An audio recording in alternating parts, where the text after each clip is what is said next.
Hi guys, welcome back to my YouTube channel, Let's Crack Real Math.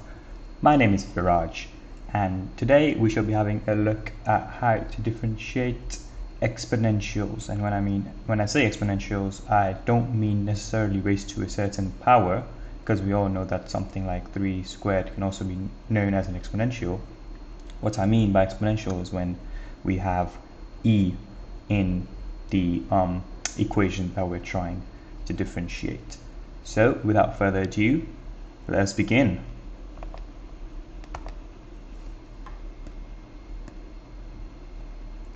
So the trick to finding the derivative of any sort of expression or equation that has e in it is quite simple actually. Let's say, for example, I have e to the power 6x and I'm told to find the derivative of e to the power 6x. Now, if you aren't comfortable with the with basics of differentiation, you could head over and watch my video on basics of differentiation. But from the basics of differentiation, we know that if I have something like x raised to the power 3, I would first of all times my x with the 3, so I'll times the x with the power and then subtract 1 from the power.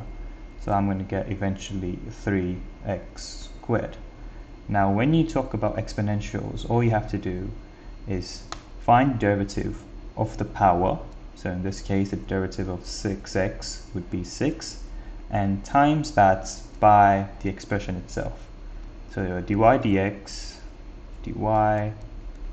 dx for this would be 6e raised to the power 6x. A trick that could help you out is that whatever you're trying to differentiate, the same thing will be replicated in your dy dx. So we also have e to the power 6x in the final dy dx as well. So very simple, all you got to do is differentiate your power and times it by your dy dx. So let's just go right ahead and dive into our examples.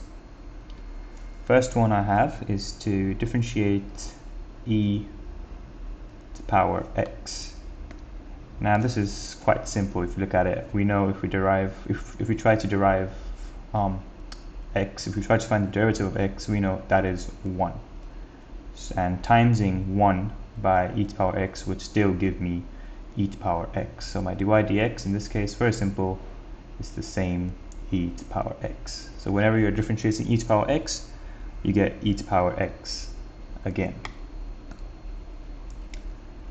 Let's say, what if I had to differentiate e to the power 3x? Now, just like the example I just done a bit earlier, just take the derivative of this and times it with your e to the power 3x. So this would become 3e to the power 3x.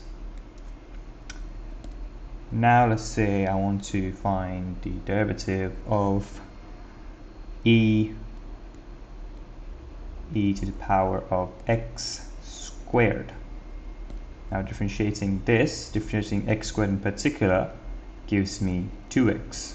So my dy dx would be nothing but 2x e to the power x squared. And you can, if you want to be sure of your workings or just show a bit more clarity, you can also just put your brackets around these two guys, so we can help you identify this if you're using this particular sort of method in a step, such as finding stationary points or maximum or minimum points. Then it's always good to separate them, but if you're just trying to find dy dx, you can write them like this as well, not a big deal. Okay, on to the next example. Let's say now I want to find the dy dx of e to the power 76.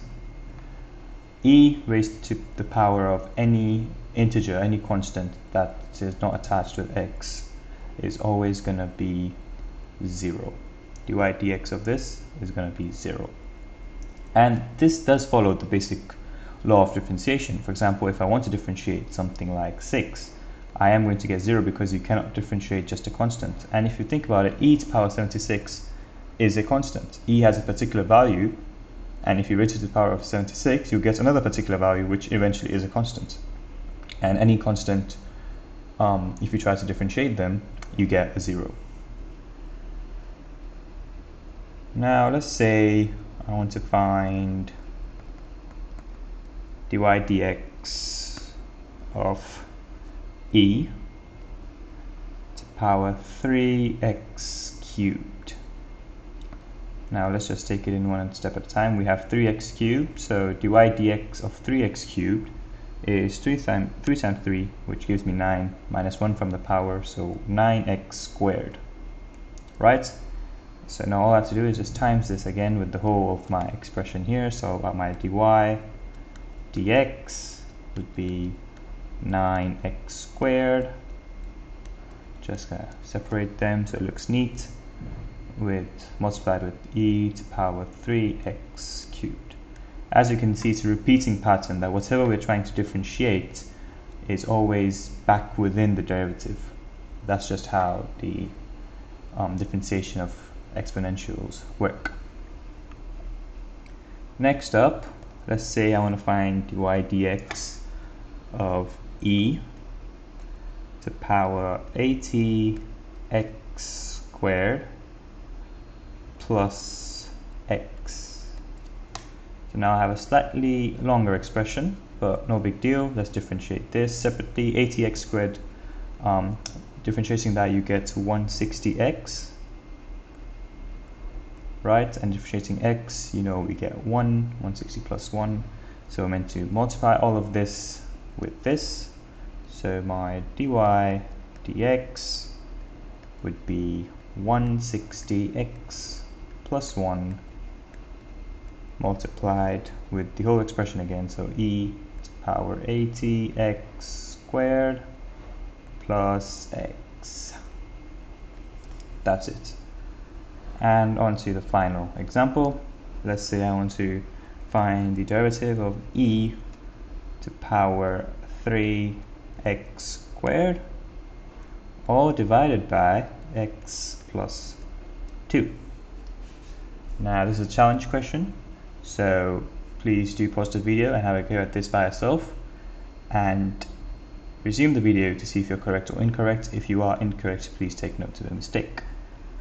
Now this may look a bit complicated, but let's just break it down. What do we have here? We have 3x squared over x plus 2. This is a clear sign of using the quotient rule.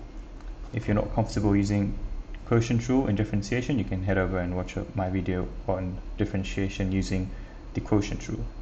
Now in quotient rule we have, we can label our numerator as u and our denominator as v, and we follow a certain formula that helps us to differentiate fractions like these, which is v du dx minus u dv dx all over v squared. So let's go ahead and do this. What's our v? Our v is x plus 2. Remember, your denominator is always your v, so x plus 2 into my du dx, that means my derivative of u with respect to x, and that would be 6x, so x plus 2 into 6x minus my u, which is 3x squared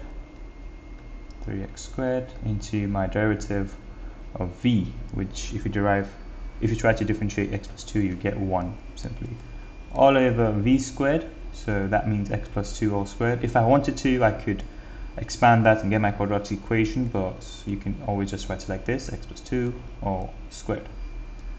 We can simplify this further. If I expand this side, I get 6x squared plus 12x minus 3x squared all over x plus 2 all squared, and simplifying this further, I get 3x squared plus 12x all over x plus 2 all squared. Now remember, this is my derivative of that certain power to which the exponential was raised, but now I have to times all of that with this again. So I can simply rewrite this something like this. in my brackets I can have 3x squared plus 12x multiplied with my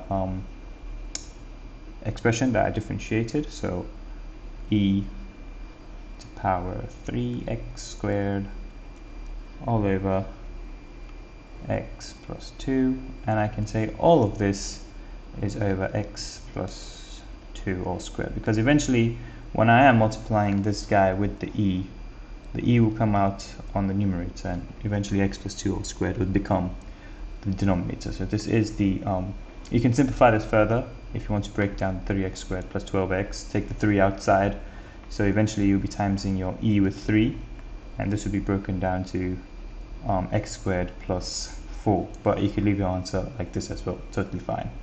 So yeah, that's it folks, just a quick overview on how to differentiate exponentials. Hopefully you enjoyed the video. Please do not forget to perform an LSS, that's like, share and subscribe. Also check out the new Instagram channel with the name of let's_crack_real_math. The username will be in the video description. Thank you for watching. Have a nice one guys.